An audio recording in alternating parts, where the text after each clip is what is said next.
Hello dear investor, మంచి తక్కువ బడ్జెట్లో వెల్ ఎస్టాబ్లిష్డ్ కాలనీలో 2 BHK ఫ్లాట్స్ అయితే సేల్స్కి వచ్చేసినాయి. ఎగ్జాక్ట్ లొకేషన్ వచ్చేసి Venkateswararao colony near ZP road, BN Reddy Nagar. ఇందులో మనకి టోటల్ 8 ఫ్లాట్స్ మాత్రమే ఉంటాయి.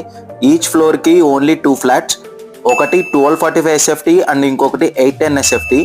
HMDA approved and bank loans కూడా అవైలబుల్గా ఉన్నాయి. ప్రెసెంట్ వెస్ట్ ఫేసింగ్ ఫ్లాట్స్ అయితే అవైలబుల్ ఉన్నాయి. వీళ్ళు ప్రొవైడ్ చేసే అమ్యూనిటీస్ వచ్చేసి lift, car parking, 24 hours security and power backup. ఈ సరౌండింగ్స్లో మంచి స్కూల్స్ అండ్ హాస్పిటల్స్ కూడా ఉన్నాయి. ఇక్కడ నుంచి LB Nagar metro exactly 3.9 km వస్తుంది. ఇది మొత్తం 300 square yardsలో అయితే బిల్డ్ చేశారు. కన్స్ట్రక్షన్ అయితే చాలా క్వాలిటీగా చేశారు. Ready to occupy. ప్రైజింగ్ వచ్చేసి 1245 SFT 75 lakhs అండ్ 810 SFT వచ్చేసి 48.6 lakhs. మీ ఫ్రెండ్స్ అండ్ ఫ్యామిలీలో ఎవరికైతే తక్కువ బడ్జెట్లో స్టాండ్ అలోన్ అపార్ట్మెంట్లో చూస్తున్నారో ఖచ్చితంగా ఈ వీడియో అయితే షేర్ చేయండి. నేను నా నెంబర్కి అయితే కాంటాక్ట్ చేసేయండి. మన ఛానల్ని అయితే సబ్స్క్రైబ్ చేసేయండి.